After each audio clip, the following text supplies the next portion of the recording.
So if you haven't, go get your notebooks. Flip open to a new blank page. And today we are gonna do radicals. Okay, radicals. And by the way, this is still within our exponent topic, but I kind of have to do a little reteaching of stuff that you probably learned last year in 8th grade, which is radicals. So a radical is this thing. So I want you to go ahead and write down an example. Okay, you've probably seen this symbol before. It's called a square root. That's usually what we kind of think of these as. But there is such a thing as a cube root. So this is a square root. This would be a cube root, little baby 3 up there. And you can have more than just square roots and cube roots. You could have 12th roots if you wanted, 7th roots, 50th roots. Okay, so maybe let's do a 5th root. That would be a 5th root. Okay, so this right here is a cube root. Let's write down its name right here. This we said was a 5th root. And what's this called? The square root. Which is weird to me because cube, I can see the little 3. We know the 3 means cube. 5th root, 5. And there's nothing up there. So what that means, if there is no number up there, then what that means is there's a secret 2. We're used to seeing like secret 1s in front of variables, but with radicals, if there's no number up here, then there's a secret 2. Excuse my handwriting, secret 2. And you could totally put a little 2 up there if it bugs you. I'm just gonna leave it just so you get in practice seeing it with that one. So let's set up a little diagram so we know what's what here. So maybe middle of your page right here, go ahead and draw your best radical. And then that's actually, let's label it radical. So that symbol right there is a radical. And then this little number guy that's up there, let's write the letter N, because you could really have any number up there that you wanted. That is called an index. I know this vocab word because I'm a math teacher. For you guys, if you want to really learn that, it's called index. That's awesome. I'm happy though if you call it a root. So that number tells you what type of root it is. So the 3 tells you it's a cube root. A 5 tells you it's a 5th root. Okay, so for me, I also think of this little number as the root.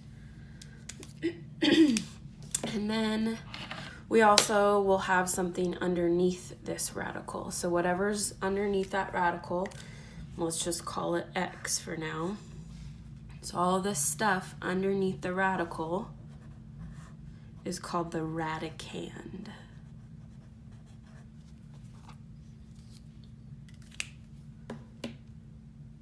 Okay, so that's just some kind of basic vocab we need to know.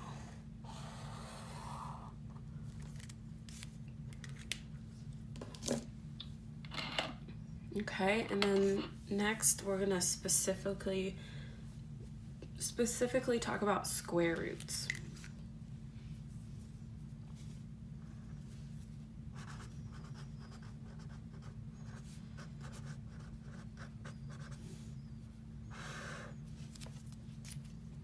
Okay, so square roots.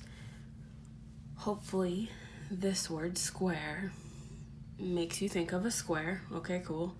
But also, hopefully it kind of makes you think of what we've been doing with exponents. If I square something, that means I bring it to the power of 2. Okay, so let's just think about the word or the phrase, go ahead and write this down, 4 squared. So if you heard somebody say 4 squared, you heard me say 4 squared, I'm hoping that this is kind of what you would think of first. Oh, that's 4 to the 2nd power. Okay, and then hopefully you remind yourself that 4 to the 2nd power is not 8. Really what it means is 4 times 4, which is 16. So 4 squared, 16. So we're gonna write kind of a statement to ourselves. I'm gonna put the word if in front of here. So if 4 squared, which is 4 to the 2nd power, which is 4 times 4 equals 16, comma, then, and then here's where we're connecting it to today's lesson. If 4 squared is 16, then the square root, so go ahead and draw on a square root, draw on your radical. Square root of 16 equals, and then what does it equal? What's the square root of 16? If 4 squared is 16, then the square root of 16 is 4. Okay, so that's kind of the main idea here. So kind of radicals almost undo exponents. All right, so let's get some practice in. 1 squared. Well, 1 squared is 1 times 1, which is 1. Okay. Let's do another one. 2 squared. 2 squared is 2 times 2, which is 4. Go ahead and fill in the next couple. Pause the video if you need to. Okay, 3 squared is 9, 4 squared is 16, 5 squared is 25, and we could keep going, but let's just leave that for now. So if 1 squared is 1, then the square root of this number right here, in fact, I'm gonna kind of write these. I'm gonna put pink over here so we can kind of see what's happening. The square root of 1 is 1. Okay, so it goes back to this base that was being squared. All right, so if 2 squared is 4, then the square root of 4 is 2. Okay. And then I'm gonna have you try out these next couple. Hopefully you're seeing the pattern. I want you to think about the square root of 9, square root of 16, and square root of 25. Go ahead and pause the video. Try those out. Okay, so the square root of 9. Well, 3 squared is 9, so the square root of 9 is 3. Square root of 16, so something times itself equals 16, and that something is 4. Square root of 25, something times itself is 25, and that's 5. 5 times 5 is 25, okay? So hopefully this kind of is making some sense and you're remembering this stuff. I'm gonna throw you a curveball here though. Let's use a fractional base. Let's take 1/3. And square it. See if you can come up with the answer on your own. 1/3 squared. It's 1/3 times 1/3, which is 1/9. Okay. Now let's think about a square root of 1/9. And yes, you can take square roots of fractions. So if I were to take the square root of 1/9, what would that equal? Something times itself is 1/9, and that something is the 1/3. Okay, so we're gonna flip-flop it here. I'm hoping you're understanding this. I want you to write to yourself what the square root of 81 is. Okay. I'm hoping you just know it quickly. If you need some guidance, here's kind of how you're thinking about it. Something squared is 81. So something to the power of 2 is 81. Something times itself is 81. And that is 9. Okay. I want you to try this one out. Square root of 1/25. Something times itself is 1/25. That'd be 1/5 because 1/5 times 1/5 equals 1/25. Okay. All right.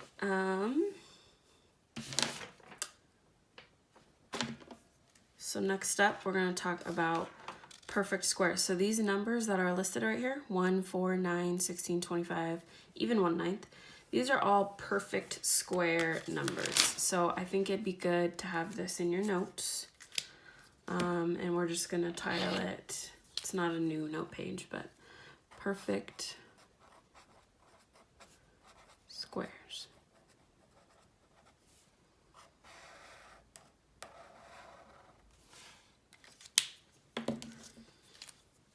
Okay, so for example, list of perfect squares. 1 is a perfect square because 1 times 1 is 1. Okay, if we go to the next one, let's do 2. Base is 2. 2 times 2 is 4. 3 times 3 is 9. 4 times 4 is 16. 5 times 5 is 25.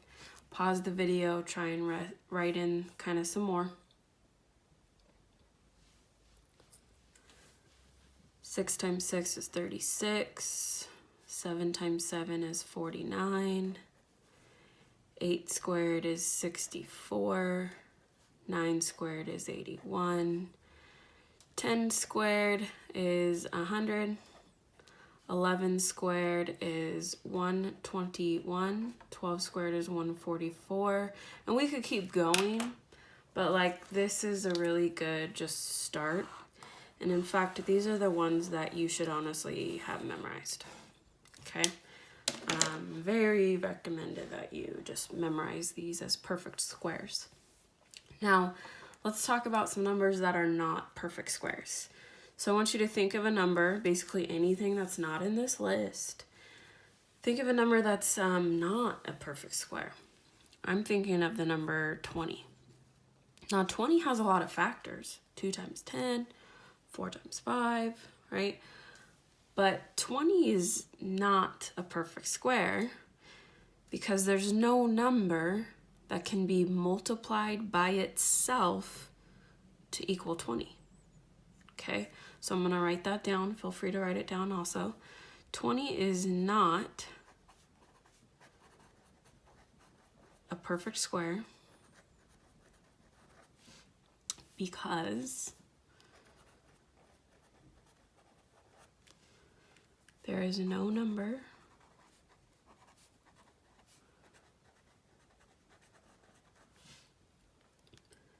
that you can multiply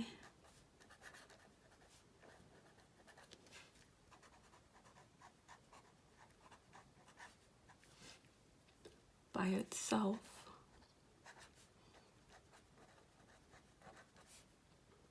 that equals 20.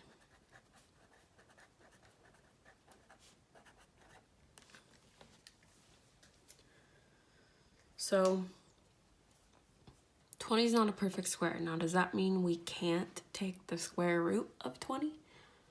No, we could still do it. We could still take square roots of non-perfect squares, but your answers aren't going to be whole numbers, okay? And that's a whole nother concept that we're not going to cover yet. we'll move into there, you know, whenever school starts back up, maybe after spring break. But for now, like in this topic, guys, we're just gonna deal with square roots of perfect squares, okay? And I think that's gonna be it for this video, and we'll pick it back up. See ya.